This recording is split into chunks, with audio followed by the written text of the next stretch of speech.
প্রিয় শিক্ষার্থীবৃন্দ, আসসালামু আলাইকুম। আশা করি তোমরা অনেক অনেক ভালো আছো। শিক্ষার্থীবৃন্দ, আজকে আমরা খুবই গুরুত্বপূর্ণ একটি বোর্ড প্রশ্নের সমাধান করব। এই প্রশ্নটি দিনাজপুর বোর্ড 2024 সালে ডিজিটাল ডিভাইস অংশ থেকে এসেছিল।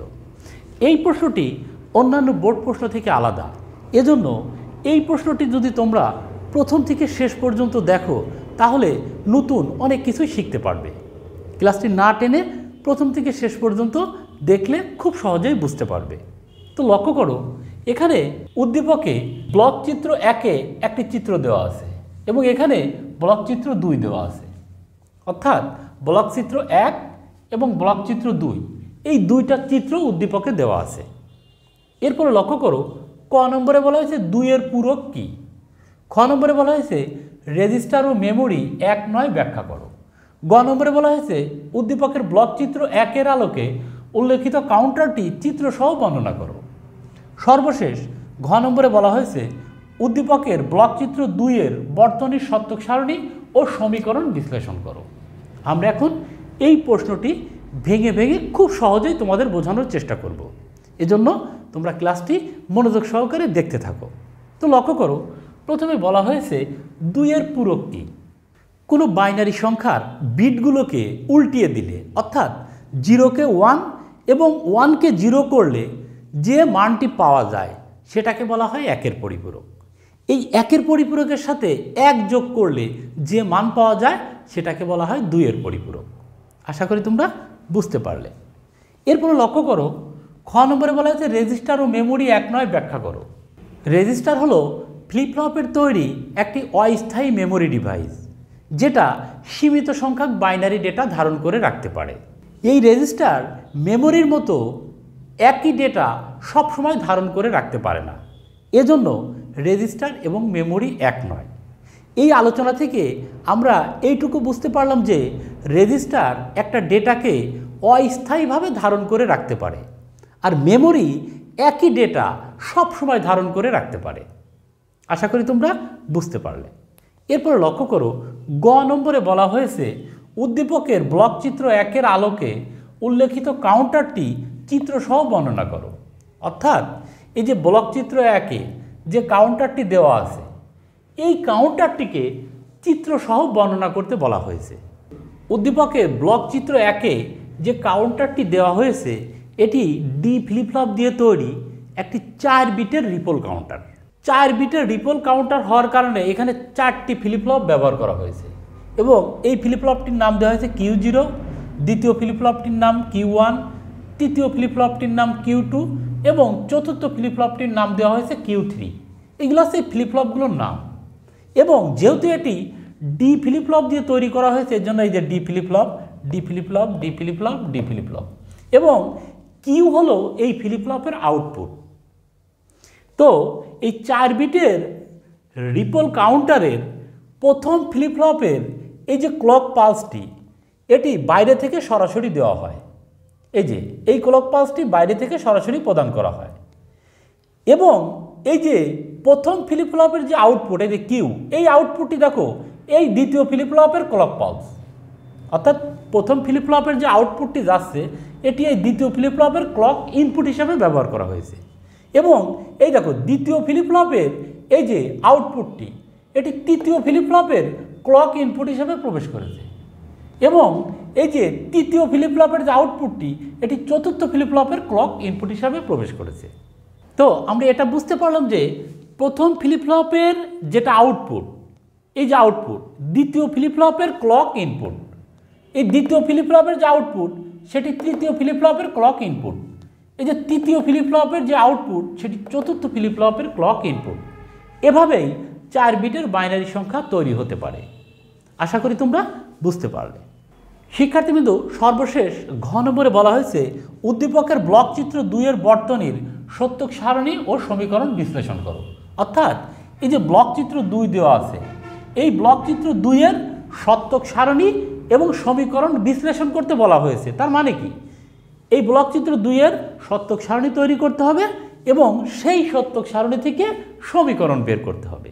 শিক্ষার্থীবৃন্দ, আমরা জানি যে সার্কিট 3 বিট বাইনারি সংখ্যা যোগ করে একটি সাম এবং একটি ক্যারি প্রদান করে তাকে বলা হয় ফুল অ্যাডার। তো এখানে দেখো এই ব্লক চিত্রে দেখা যাচ্ছে এখানে ইনপুট আছে 3টি, আউটপুট আছে একটি সাম একটি ক্যারি। তো আমরা জানি যে ফুল অ্যাডারের ইনপুট থাকে 3টি এবং আউটপুট থাকে একটি সাম এবং একটি ক্যারি। সুতরাং এই ব্লক চিত্র হলো একটি ফুল অ্যাডারের ব্লক চিত্র।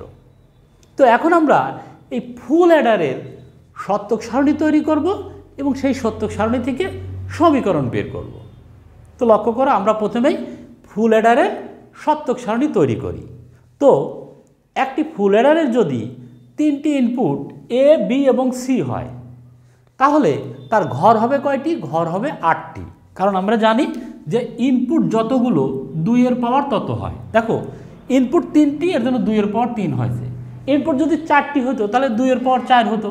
তো যেহেতু এখানে ইনপুট 1, 2, 3টি, এর জন্য 2 এর পাওয়ার 3 মানে 8টি। তো আমরা 8টি ঘর তৈরি করব। মনে রাখবা, আমরা যে ইনপুটের নাম লিখব এ, বি, সি, এই ঘর বাদে 8টা ঘর, আর এই ঘর সহ 9টা ঘর। তো আমরা এখন সেই ঘরগুলো তৈরি করব। লক্ষ্য করো, এই পাশে এ, বি, সি এই 3টি হলো ইনপুট এবং আউটপুট হলো সাম এবং ক্যারি, অর্থাৎ এস এবং সি। তো আমরা যেহেতু 3টি ইনপুট নিছি এ, বি, সি, এর জন্য ঘর হবে কয়টি? 8টি। তো দেখো আমরা 8টি ঘর তৈরি করে নিই। আমরা এই যে সারিতে 8টি ঘর তৈরি করে নিলাম। এখন আমরা সত্যক সারণী তৈরি করব। দেখো সত্যক সারণী বানানোর নিয়ম হলো, এই যে ডাইনের যে চলকটা, অর্থাৎ এই যে সি, এই ডাইনের চলক, এই চলকের ঘরে প্রথমে দিবা 0, তারপরে 1, আবার 0, আবার 1, আবার 0, আবার 1, আবার 0, আবার 1, অর্থাৎ একটা 0 একটা 1, একটা 0 একটা 1, এইভাবে লিখবা। এরপরে ডাবল করবা, অর্থাৎ আগে ছিল একটা 0 একটা 1, এখন ডাবল করলে হয় 2টা 0 2টা 1, 2টা 0 2টা 1। এরপরে আমরা আবার ডাবল করব। আগে ছিল দেখো 2টা 0 2টা 1, এখন 4টা 0 4টা 1। দেখো আমাদের কিন্তু সত্যক সারণীর যে ইনপুট, এটা সাজানো হয়ে গেল। এখন আমরা কি করব? আমরা সাম এবং ক্যারি বের করব, অর্থাৎ সামের ঘরে যোগফল। তাহলে দেখো 0 যোগ 0 যোগ 0, এই 3টা 0 যোগ করলে যোগফল হয় 0, হাতে ক্যারি থাকে কিছুই না মানে 0। এরপরে দেখো 0 0 1 যোগ করলে যোগফল হয় 1, হাতে কিছুই না মানে 0। এরপরে দেখো 0 1 0 যোগ করলে যোগফল হয় 1, হাতে কিছুই না মানে 0। এরপরে দেখো 0 1 1 0 1 1 যোগ করলে যোগফল হয় 0, হাতে থাকে 1। এরপরে 1 0 0 যোগ করলে যোগফল হয় 1, হাতে থাকে 0। এরপরে দেখো 1 0 1, অর্থাৎ 1 আর 1 যোগ করলে যোগফলে হয় 0, হাতে থাকে 1। এরপরে দেখো 1 1 0, অর্থাৎ 2টা 1 যোগ করলে যোগফল হয় 0, হাতে থাকে 1। এরপরে দেখো 3টা 1 যোগ করলে যোগফল হয় 1, হাতে থাকে 1। দেখো আমাদের সাম এবং ক্যারি বের হয়ে গেল। এখন আমরা এই সত্যক সারণী থেকে ফাংশন বের করব। শিক্ষার্থীবৃন্দ, আমরা জানি একটা সত্যক সারণীতে যতগুলো আউটপুট থাকে ততগুলো ফাংশন হয়। এখানে আউটপুট আছে 2টা, একটা এস একটা সি। তাহলে আমরা এস সমান একটা ফাংশন পাবো এবং সি সমান একটা ফাংশন পাবো। এই 2টা ফাংশন আমরা পাবো। এখন আমরা এই 2টা ফাংশন বের করব। তো এই 2টা ফাংশন আমরা কিভাবে বের করব? আমরা প্রথমে এস সমান বের করি। এস এর ঘরে চলে আসো। এস এর ঘরে এসে দেখো কোন ঘরে 1 আছে। দেখো এই ঘরে 1 আছে। এই 1 এর ঘরটি আমরা নেব, শুধু 1 এর ঘরগুলো নিব। দেখো এই 1 এর ঘরটি আমরা নিব। এই 1 এর ঘর সোজাসুজি ইনপুটের দিকে চলে আসো। ইনপুটের দিকে এসে আমরা দেখতে পারলাম এর ঘরে 0 আছে। যার ঘরে 0 থাকবে তার উপর নট হবে। এর ঘরে 0 আছে মানে এর উপর নট হবে। এই যে বির ঘরেও 0 আছে, বির উপর নট হবে। সির ঘরে 1 আছে, তার মানে সির উপর নট হবে না। 0 থাকলে ওই চলকের উপর নট হবে, আর 1 থাকলে নট হবে না, এটা মনে রাখবা। তাহলে দেখো এস এর প্রথম 1 আছে এই ঘরে, এই ঘর শুধু শুধু ইনপুটে এসে দেখলাম এর ঘরে 0 এ নট, বির ঘরে 0 বি নট, সির ঘরে 1, সির উপর নট হবে না। তাহলে আমরা পেলাম কত? এ নট বি নট সি। এখন এই 1টা নেওয়া হয়ে গেল। এখন এর পরের 1, এই যে এক ঘর থেকে আরেক ঘরে নামলাম, এর জন্য একটা প্লাস চিহ্ন হবে। এখন আমরা এই 1টা নিব। একইভাবে দেখো এই সোজাসুজি ইনপুটে চলে আসো। এর ঘরে 0, তার মানে এ নট। বির ঘরে 1 মানে বির উপর নট হবে না। সির ঘরে 0 মানে সির উপর নট হবে। তাহলে A not B C not.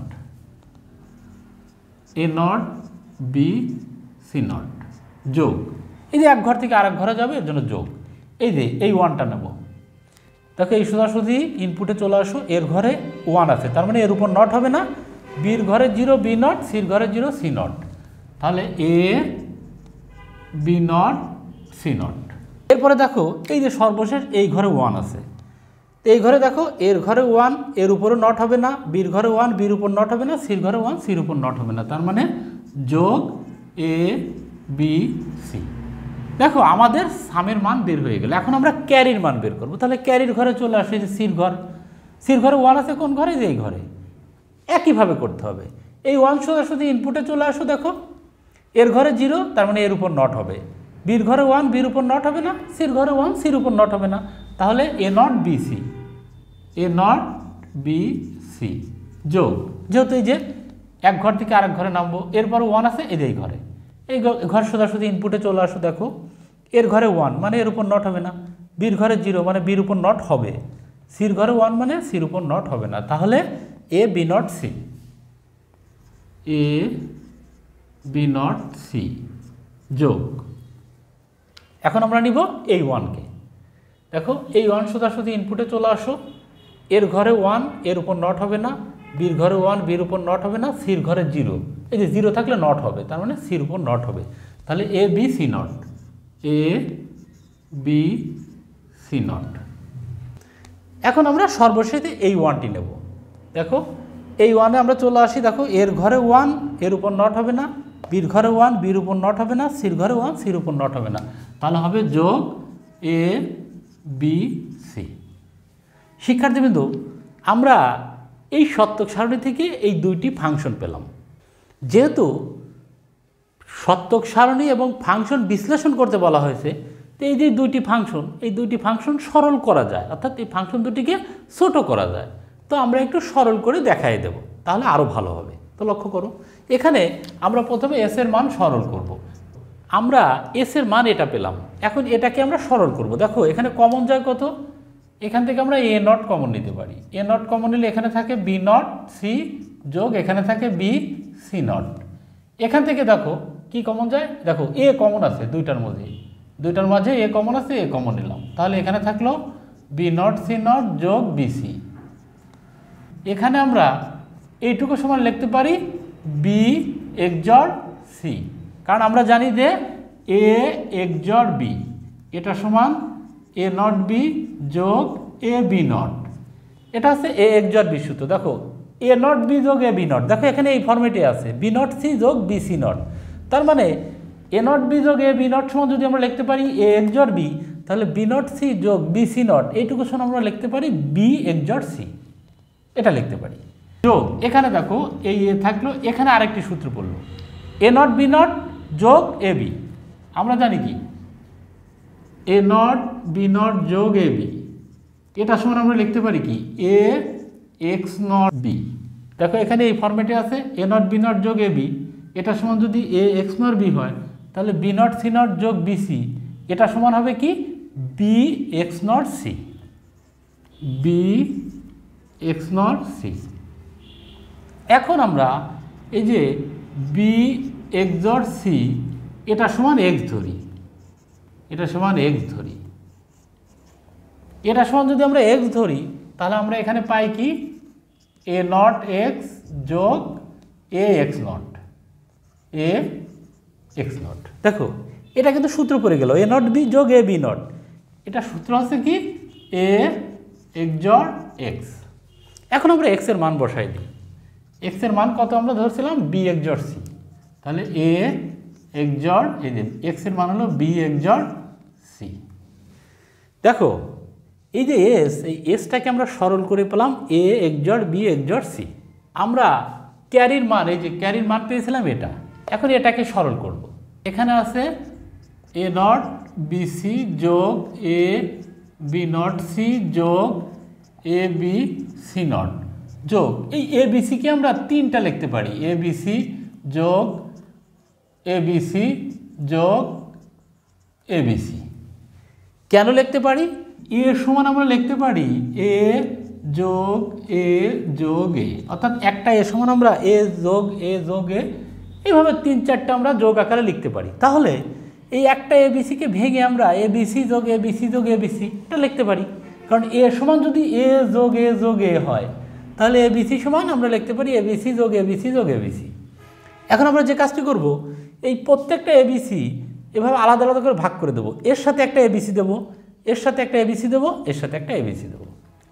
দেখো এখানে আছে কি এ নট বিসি যোগ এই যে এবিসিটা নিয়ে আসি, এ বি সি যোগ এই যে A B not C, A B not C, এর সাথে আমরা এই এবিসিটা নিয়ে আসি যোগ এবিসি যোগ এখানে আছে A B C not, A B C not, এই যে এ বি সি নট, এর সাথে আমরা এই এবিসিটা নিয়ে আসি যোগ এবিসি।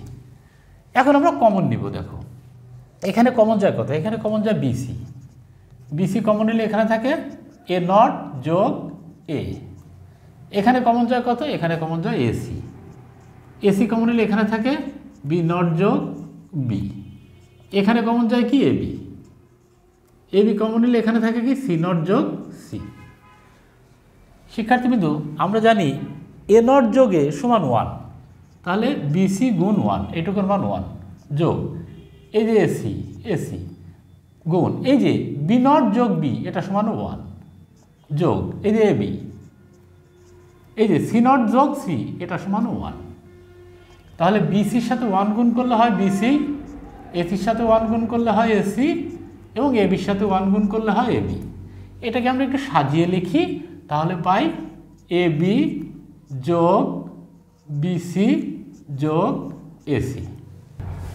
শিক্ষার্থীবৃন্দ তোমরা লক্ষ্য করো, আমরা এই যে ক্যারির মানটি, এই মানটি সরল করে পেলাম এ বি যোগ বিসি যোগ এসি, অর্থাৎ আমরা সামের মানটি সরল করে পেলাম এ এক্সর বি এক্সর সি এবং ক্যারির মানটি সরল করে পেলাম এ বি যোগ বিসি যোগ এসি।